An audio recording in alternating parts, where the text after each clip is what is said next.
Alexis Moncayo y Licenia Espinel comparten un diálogo con el invitado.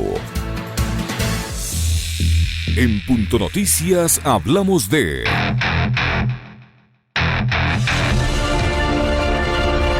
El presidente brasileño Jair Bolsonaro volvió a poner en duda este lunes 16 de noviembre el sistema de recuento de votos de la justicia electoral del país tras las municipales de la víspera, en las que el conservadurismo que lidera sufrió un duro revés. Precisamos un sistema de escrutinio que no deje dudas, declaró Bolsonaro a las puertas de su residencia oficial, al poner en tela de juicio el recuento de votos de este domingo, que tuvo un atraso de unas 4 horas respecto a lo que se preveía, pero aún así concluyó por completo durante la madrugada. En las elecciones municipales, el bolsonarismo apenas logró situar a 2 de los candidatos apoyados directa o indirectamente por el mandatario en las 26 capitales para una segunda vuelta que se celebrará el próximo 29 de noviembre.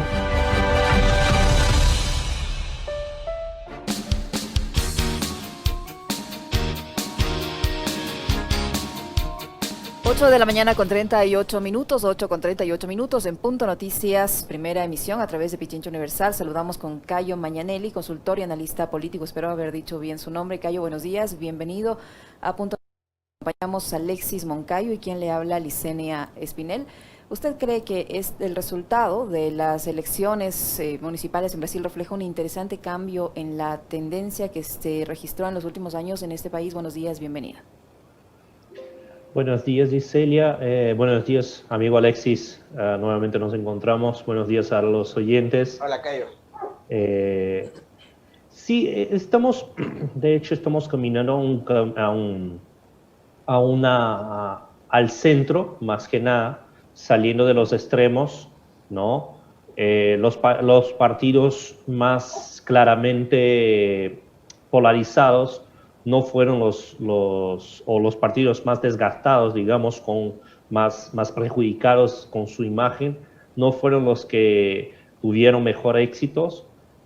Partidos que estuvieron siempre, o que estuvieron estos últimos años más alineados con las vertientes centrales y que no estuvieron tanto en medios, fueron los que salieron más favorecidos en las elecciones municipales. Tenemos que recordar que estamos hablando de más de 5.500 municipalidades, quiero decir, más de 5.500 elecciones. Son 5.500 universos propios con sus dinámicas propias. No hay, de hecho, además en Brasil principalmente, los partidos son muy débiles ideológicamente hablando. Así que no se impone de verdad una política nacional a las configuraciones municipales y locales. Este puede ser, Cayo, un gusto saludarte a los tiempos. Este puede ser una breboca de lo que podría ocurrir en las presidenciales del 22. No necesariamente.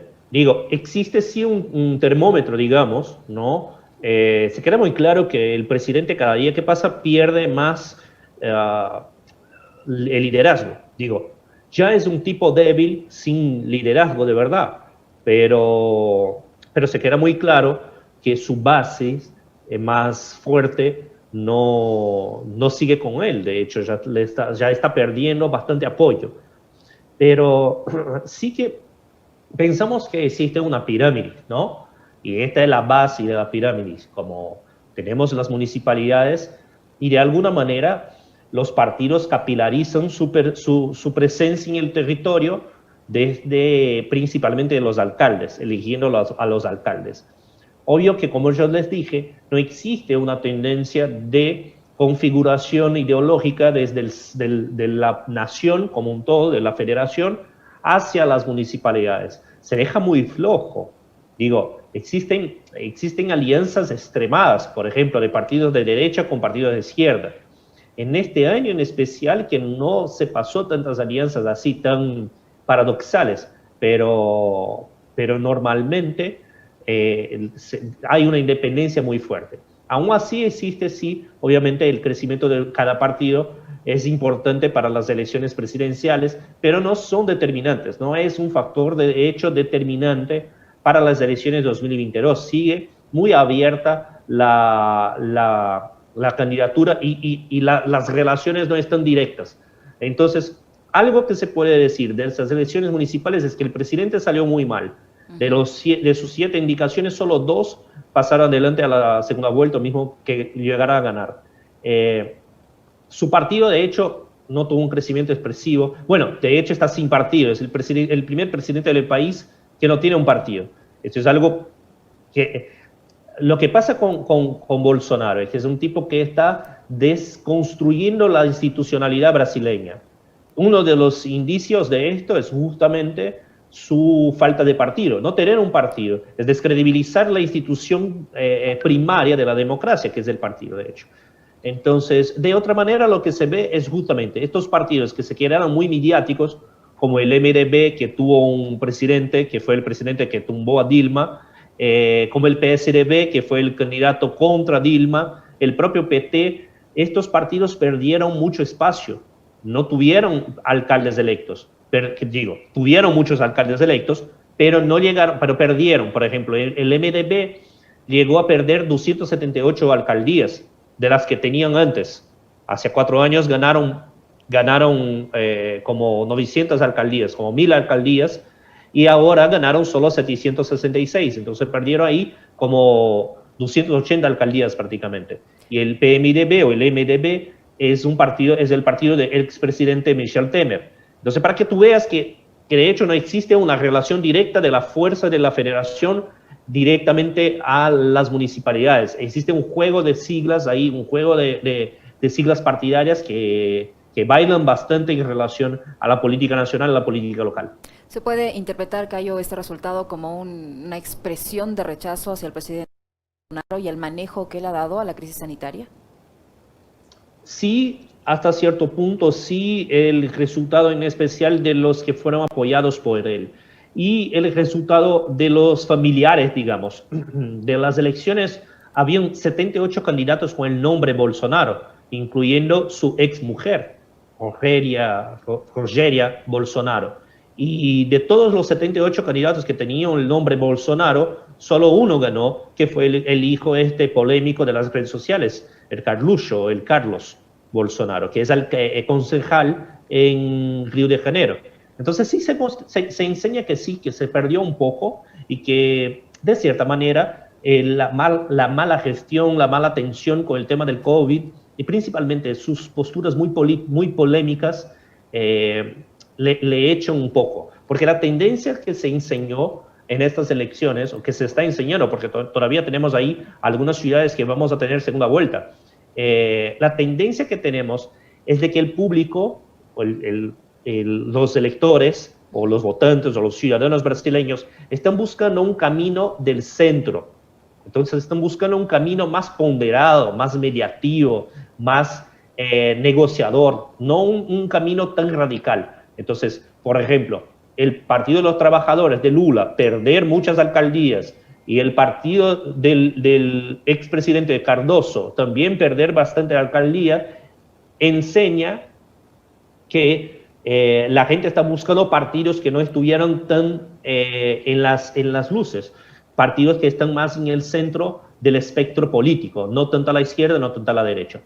Pero hay algunas excepciones. Por ejemplo, el candidato a alcalde en São Paulo, digamos que está más a izquierda aún que el propio Partido de los Trabajadores, que es el PSOL, que llamamos acá. El candidato se llama Boulos y fue a la segunda vuelta contra el actual alcalde de São Paulo. ¿Por qué São Paulo es importante? São Paulo es básicamente el escenario, el principal palco, el principal lugar político brasileño. Estamos hablando de la ciudad que eligió básicamente 2 presidentes. Lula viene de las circunstancias de São Paulo, está ahí, viene del movimiento político de São Bernardo. Y Cardoso viene de la militancia dentro de la capital paulista. Fue candidato a alcalde en 1985 y se marcó como la trayectoria del propio Partido Socialdemócrata Brasileño tiene que ver con la fundación en São Paulo. Entonces São Paulo es una ciudad de 12 millones de habitantes que tiene 8 millones de electores. Es casi como la cantidad de gente que tiene en Ecuador todito. Entonces es una ciudad importante y en esta ciudad se está votando en una persona, se dejó de votar en el Partido de los Trabajadores para votar en un partido más a la izquierda. como Boulos. Claro, hay una esperanza que Boulos gane, pero de hecho no es el favorito. El favorito es el actual alcalde, que es del PSDB, que sí es un partido más central, pero que carga mucho rechazo de la población. Cayo, en estas elecciones en Brasil, en estas municipales, en más de 5.500 ciudades, ¿no se ha producido el mismo efecto que en otros países de la región en donde los ciudadanos han mostrado un hartazgo con la clase política? Porque más bien leía ciertos reportes de prensa que hablaban de que en Brasil ocurría lo contrario, que empezaron más bien a elegir ya no tanto a los denominados outsiders, ¿no?, sino a políticos más bien tradicionales. A ver, es algo difícil de evaluar de una manera muy sintética. Digo, sí, hay un sentimiento de hartazgo, sí. No es hay un general sentimiento de hartazgo. ¿Cómo te puedo probar esto? ¿Cómo te puedo enseñar los indicios de esto? Porque no hay mucho como probar. Entonces vuelvo a mi argumento inicial. Los partidos que estuvieron más en los medios de comunicación fueron los partidos que más perdieron alcaldías. Entonces vamos al primero partido. El más grande partido de Brasil se llama Partido del Movimiento Democrático Brasileño, PMDB, que hoy se llama solo MDB. Es el partido del ex vicepresidente y el expresidente Michel Temer, que tumbó a Dilma. Este partido perdió casi 300 alcaldías. De las 1.000 que tenía, perdió casi 300. El otro partido que siempre estuvo bastante fuerte en los medios de comunicación, el Partido Socialdemócrata Brasileño, el PSDB, el partido del expresidente Cardoso, perdió 300 alcaldías de las 800 que tenía. Entonces, para que veas que el Partido de los Trabajadores también perdió muchas alcaldías, perdió más alcaldías que ganó. Y los partidos más del centro, que no estuvieron tanto en los medios, fueron los partidos que más crecieron. Quiere decir, los candidatos buscaron partidos que no tienen expresión como partidos. ¿Comprende lo que quiero decir? Como no son siglas partidarias fuertes mediáticamente, ni tienen mucha movilización. Son los partidos que conocemos ahora como partidos del centrón, del centro. Esto enseña que sí, que hay un hartazgo contra la clase política, porque los partidos que estuvieron más en los medios de comunicación fueron los partidos que más perdieron municipios, más perdieron alcaldías. Entonces sí, existe sí un indicio de que se puede decir que los brasileños están sí con un hartazgo en relación a la clase política. El problema es que quien volvió a la política o quien está volviendo a la política cambia de partido a otro y están buscando justamente estos partidos de centro para volver a estar en la política. Entonces hay una falsa impresión de renovación. ¿Comprende lo que quiero decir? Como los viejos políticos vuelven a la política desde siglas partidarias que no son tan tradicionales o que son tradicionales, pero que nunca fueron siglas tan fuertes. Esto es el movimiento que se está haciendo. Cayo, ¿cómo ha interpretado la sociedad o cómo ha tomado la sociedad la incursión en la política de candidatas y el triunfo de candidatas trans?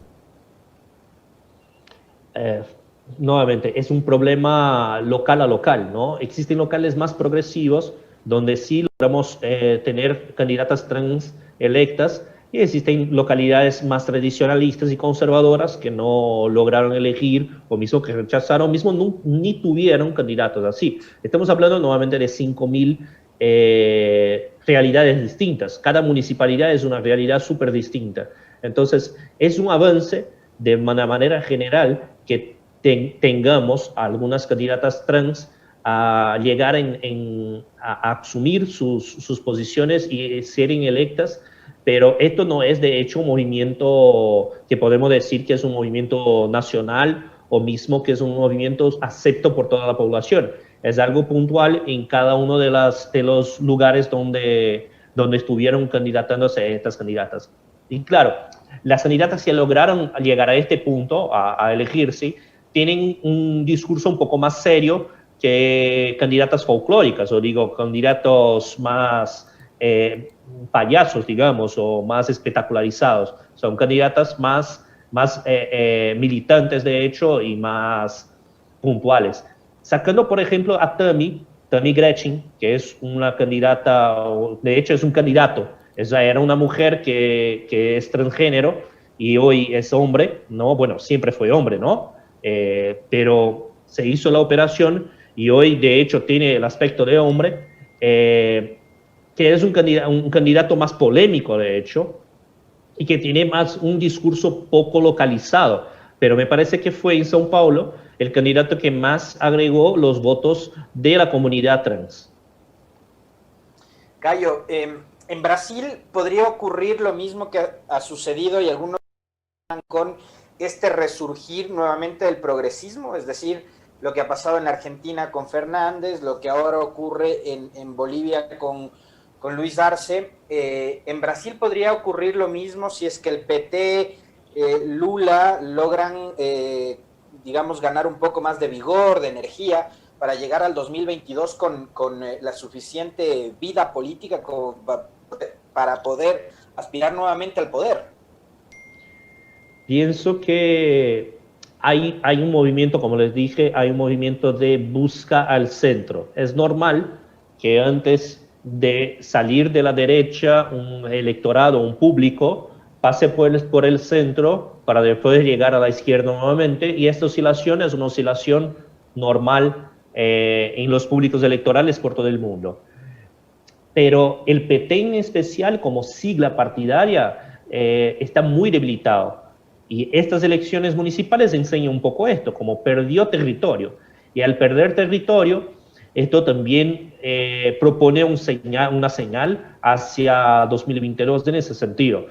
Quiere decir, no va a tener un candidato a presidente, no va a tener tanta militancia estructurada, porque de hecho lo que significa para las candidaturas a presidencia tener muchas alcaldías es tener una militancia sostenida, ¿no? Porque obviamente la gente necesita comer y necesitan de estructuras financieras para seguir militando en sus políticas. Entonces, es de esto que estamos hablando en la política real, ¿no? Hay de tener escaños, hay de tener cargos para poder seguir militando. Entonces, el PT perdió, a pesar que el PT tiene la mayor bancada de diputados en la nación, el PT perdió alcaldías. Entonces, se piensa que el PT tal vez no sea el significante más de la izquierda, de hecho, en Brasil, desde los gobiernos petistas. Esto ya viene siendo desconstruido, digamos, mismo con la salida de la facción más del tramo más a la izquierda del partido, a la fundación del PSOL, que es este partido que yo les digo, que ahora está en la segunda vuelta en São Paulo. Desde este momento, en 2005, el PT viene llegando más al centro y al mismo tiempo se viene caracterizando como un espacio de políticos tradicionales. Así que es una sigla con mucha frustración sobre su significado. No creo que el PT va a venir como una fuerza. Hay de tener una coalición de izquierda un poco más amplia para lograr, de hecho, este cambio hacia el progresismo. Y esta coalición no se enseña también en el horizonte. Hay un candidato que es del PCdoB, que es un partido que siempre estuvo junto con el PT, que es el actual gobernador de Maranhão. Este señor puede ser que tenga un espectro nacional para juntar todo el escopo de izquierda, pero aún así hay una necesidad de convencer a la gente que no tiene sesgo ideológico. Y en Brasil tenemos mucha gente, la mayor parte de la población, no tiene ataque a las siglas partidarias o mismo a la ideología. Y estamos hablando ahí de un país con 200 millones de habitantes. Tenemos un marketing electoral, que es lo que llamamos, donde aplicamos estrategias de comunicación y propaganda fuertemente en un público que no es un público definido, es lo que llamamos en inglés de soft votes, como los votos suaves, ¿no? Estos votos suaves son mayoría en Brasil. Lo que pasa en otros lugares es que normalmente tú tienes una parcela de votos duros más consolidada. El voto duro es este voto que vos ya sabes que es un voto sesgado para algún lugar. Entonces, cuando, por ejemplo, tú miras... El voto militante. Sí, ¿cómo miras? O mismo el voto por identificación ideológica, ni tan militante, pero un voto digamos, de Creo, por ejemplo. El voto de Creo o el voto de democracia cristiana ahí de Ecuador, para usar un poco el ejemplo de ustedes. Son votos que no independen tanto de militancias, vos no vas a ver gente militando exactamente por estos partidos, pero tienen sesgos ideológicos y tienen un poco ya más dúctil, son votos más duros en relación a estos partidos. En Brasil tú tienes votos muy flexibles y votos cruzados. El propio sistema de votación permite el voto cruzado. Entonces tú tienes, por ejemplo, el fenómeno de gente votando en el partido de Cardoso para gobernador de São Paulo y en Dilma para presidencia en 2014, 2016. Tú tenías mucho 2016. Tú tenías mucho voto cruzado. Entonces se eligió un gobernador de un partido que era el otro. En Ecuador había un fenómeno parecido. Gallo, aquí en Ecuador había un fenómeno parecido, porque cuando en Guayaquil, en la capital de la provincia del Guayas, que es una de las ciudades más importantes junto a Quito y Cuenca de nuestro país, elegía a Jaime Nebot del Partido Social Cristiano, más liberal, de la centro-derecha como alcalde. Esa misma votación elegía a Correa, de centro-izquierda, progresista, como presidente. Acá ocurría algo parecido. Sí, sí. Ecuador tiene un poco esta configuración tripartita, como de tres cabezas. Es Guayaquil, Azuay y Quito, ¿no? Como bien separados y con realidades políticas muy propias. Pero al mismo tiempo... Y ahora se suma Manabí, que también tiene un electorado bastante fuerte. Sí, ahora está creciendo, pero está muy asociada a Guayaquil, ¿no? Creo, me parece un poco. Hace mucho que no estoy en Ecuador, entonces me parece un poco asociado a Guayaquil el público de Manabí, no estoy muy cierto. Creo que un poco por el tema del presidente de la Asamblea de ustedes. Pero en el caso de Brasil, lo que tenemos es una diversidad de 27 estados, ¿no? Como ustedes pueden tener, digo, la política hispánica normalmente está atajada a grandes símbolos que son trascendentales a las personas, a pesar de la política hispánica americana, ¿no? América española, tener pasado por periodos con grandes liderazgos personales. Ahí en Ecuador ustedes tuvieron un tipo de derecha, en Chile Fujimori, en Perú Fujimori, en Chile Pinochet, en Argentina y Uruguay no tuvo tanto, en Uruguay un poco más, un carácter más caudillista, y en Argentina un carácter más parecido con el brasileño, como un grupo de militares que se alternaban en el gobierno. Lo que pasa en Brasil es justamente esto, como hay una fuerza muy grande de las personas más que de los partidos. En Ecuador es un poco parecido con esto, pero aún así los partidos son muy importantes porque el propio sistema de votación lleva a la gente a comprender el partido como parte importante del proceso. En Brasil toda la votación es nominal.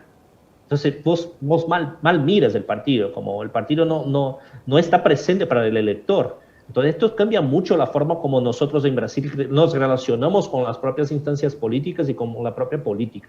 Cayo, ¿hasta qué punto la pandemia ha tenido un impacto en estas elecciones, en el interés de la gente por acudir a las urnas?